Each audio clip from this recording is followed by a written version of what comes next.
Well, good morning. This morning what we're doing is SBA's preparation, and this section that we're doing and dealing with today is called Algebra Functions and Graphs.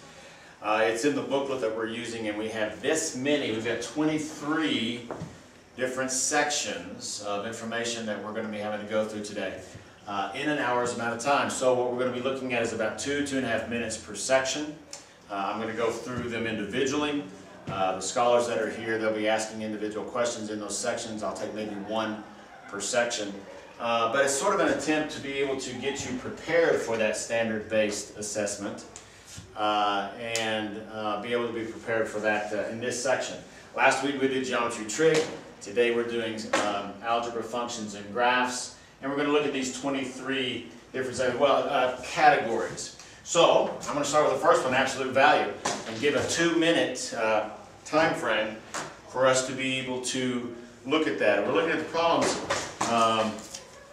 and I've got an 11th grade and 10th grade assessment booklet, practice booklet to refer to. So as I'm looking at absolute values, we just want to be able to realize what absolute value is, and again, that's the absolute value is the distance from zero. So there are various things that they're going to be asking you to do. One of the examples, since nobody's asking at this time, is to look at an equation that says x minus let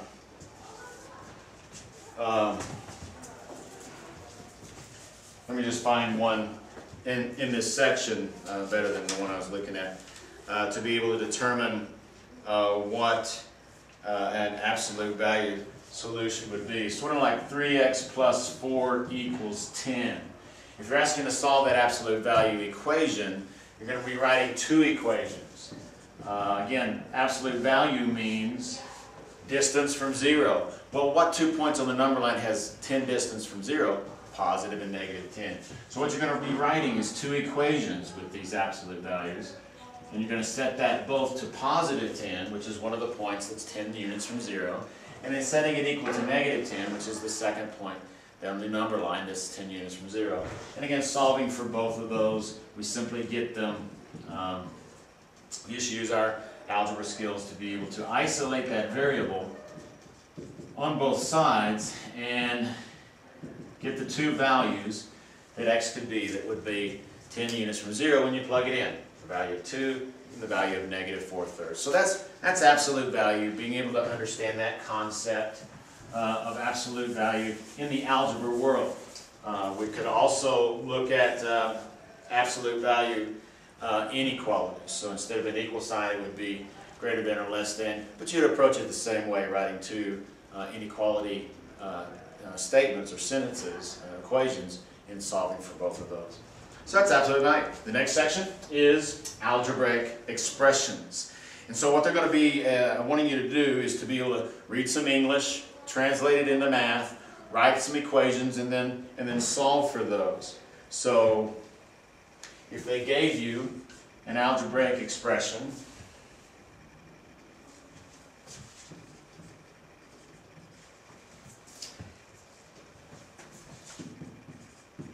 and they wanted you to solve for that variable n, you would just need to be able to solve that algebraic expression. Again, taking some English, rewriting it into math language, and being able to solve for the n that you see in the in the equation. So you see it in a couple places. When it's an equation, here's the trick that we do. You have fractions, right? You see fractions? Well, you can get rid of fractions by multiplying everything by something. And that something in this case would be what's divisible by both 5 and 6, which would be 30. So you could choose to multiply everything by 30, and that would get rid of your fractions for you. This would be 36n, that would be 90, that would be 5. So now I've got rid of fractions, it looks much easier to try to solve and get things together. 2, 10, 36, you get you're going to subtract those.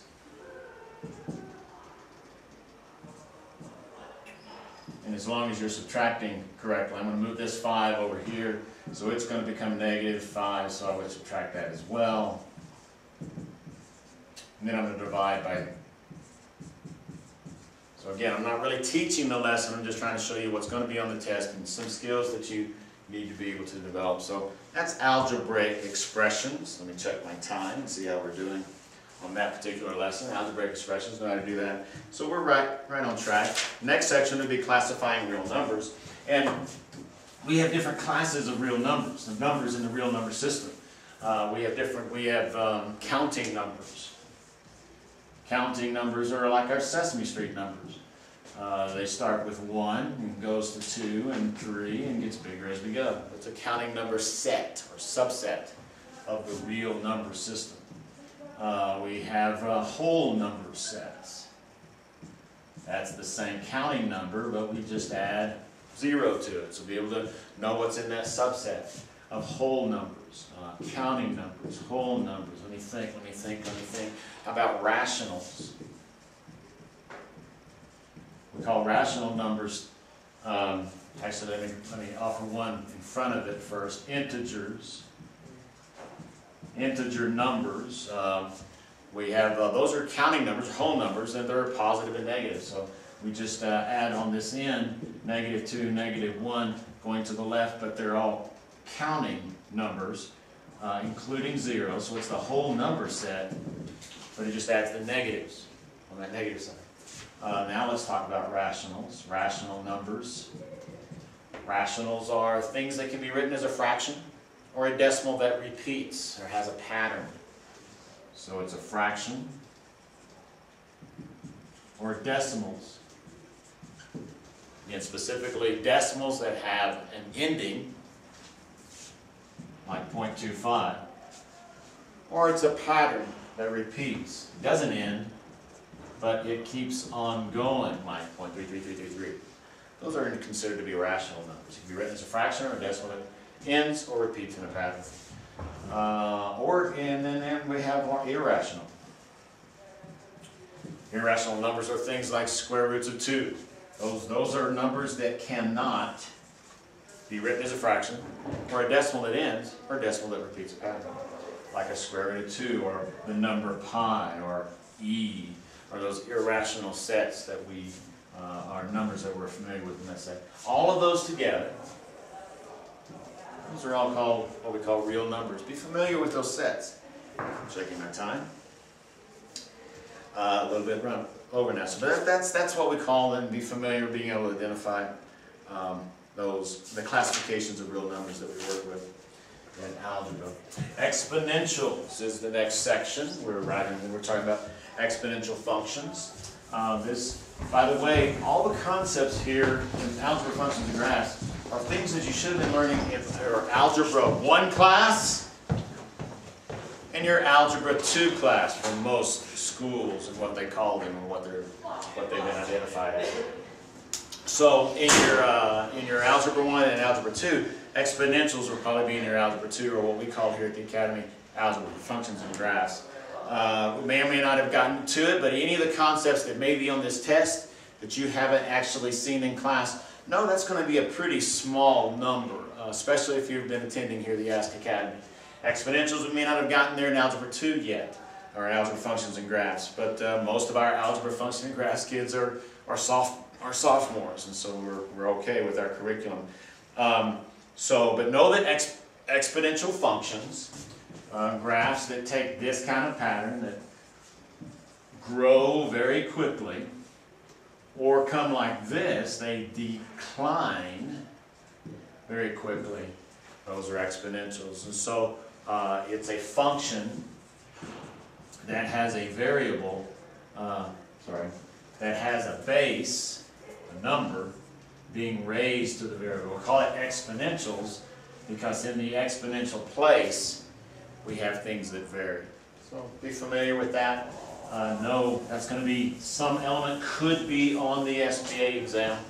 Again, as an example of a higher level of mathematics that they're going to want to know what you can do.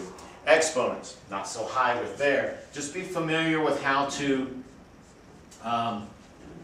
some of the properties of exponents. If you are multiplying like bases, then you add the exponents. If you're raising a power to a power, then you multiply the exponents.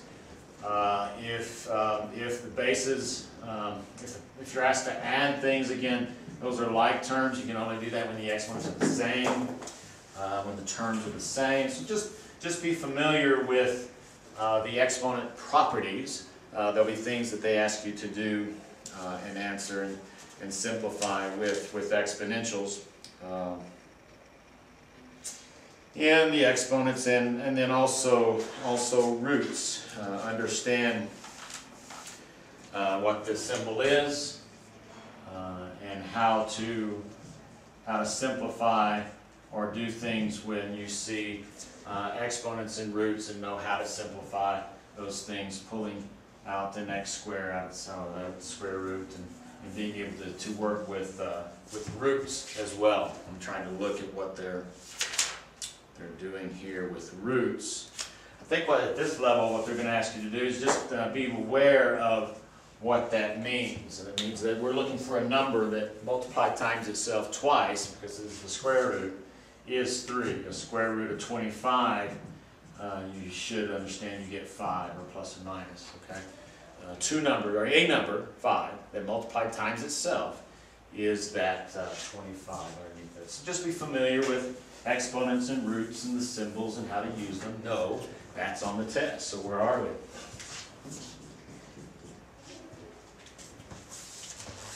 My timing, I should be at around 12 minutes.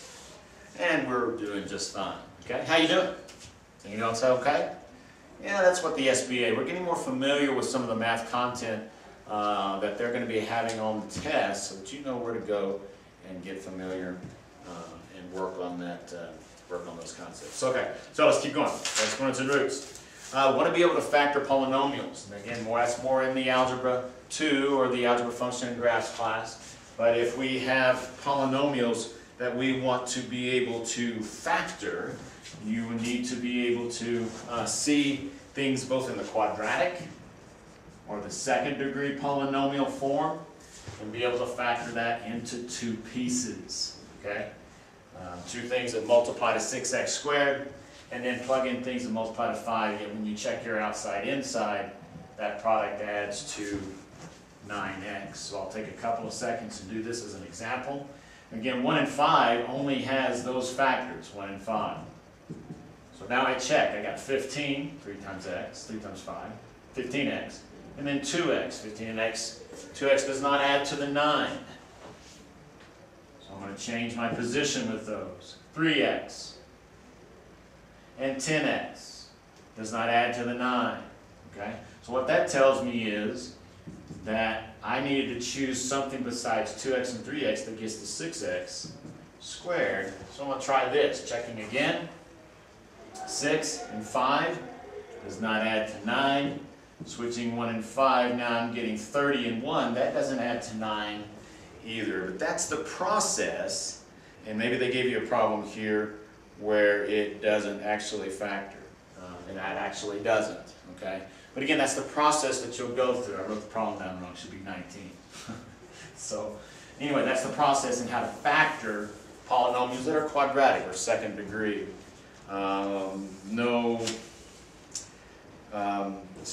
You're also going to be looking at things where you have more than a quadratic. Let's see if I can write this problem down right. I can't do every problem for you, but I'm just letting you know that factoring things like this, you need to be able to factor by grouping. We just went through this in Algebra Functions and Graphs. We're learning how to do this now. No, it could be on the SBA. This is sort of, again, approaching that higher end of the math curriculum that you might find on this test. So at some point, you're going to have to go through some delineation or some thought process of, hey, that might be one of the 100 problems. Do I want to spend all the time learning that new material?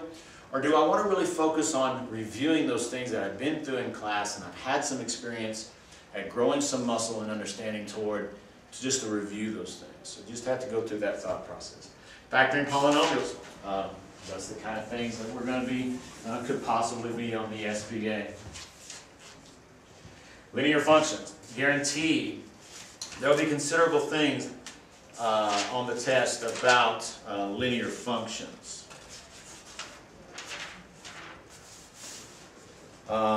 Where you will be asked to determine if you have an arithmetic sequence or a rhythmic or a linear pattern, if the sum or the difference between a series of numbers are the same. Just no linear things. If two lines are not parallel, then they don't have the same slope. You know, those linear concepts that we look at with linear functions and linear patterns. Being able to determine where the y-intercept is. I mean, all those considerations into linear straight line kind of patterns or graphs or equations, that's stuff that we start in Algebra 1, way early, pre-algebra, and then we build those skills. So there'll probably be a considerable amount in linear equations and linear functions.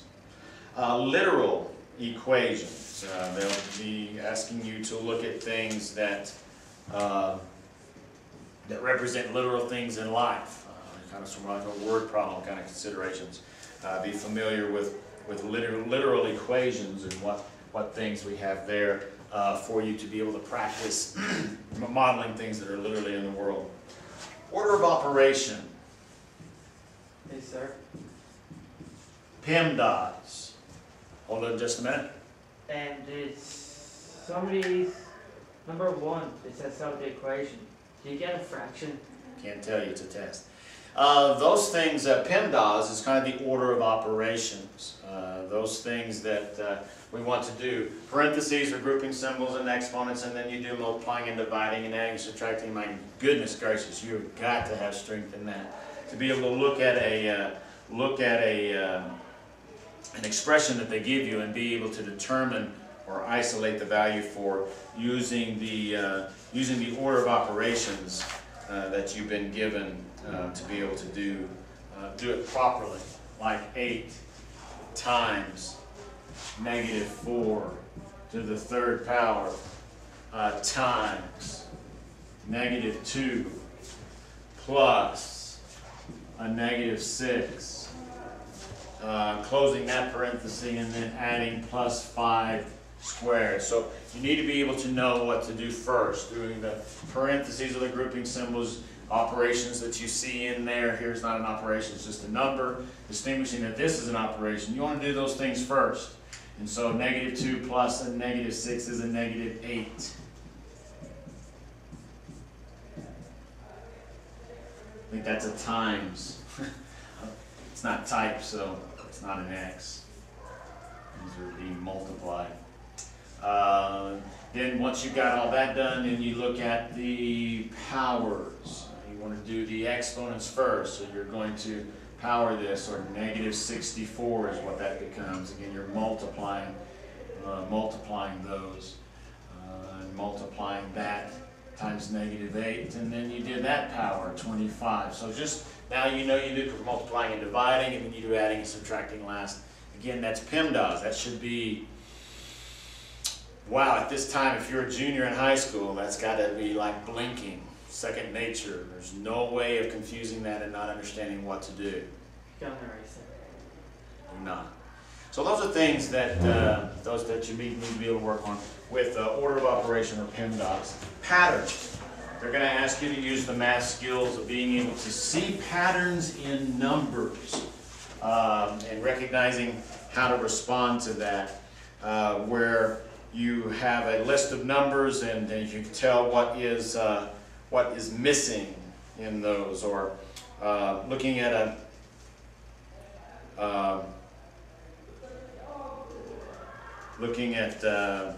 what would be next, giving you a series of numbers and saying, hey, can you see a sequence? Can you see a pattern in that list? Can you tell what number would come next in the pattern? And those types of things, and just be familiar with that. Again, that's kind of an early level of mathematics. I mean, it can go into the higher levels, but probably be something relatively simple to what I just explained, being able to see patterns. Percentages. Know how to work with percentage. For example, again, this is kind of a lower level math in early Algebra 1 or middle school kind of stuff, but if they give you something like this, let's make sure that we can do it. I'm checking my time. I should be, I'm at 19.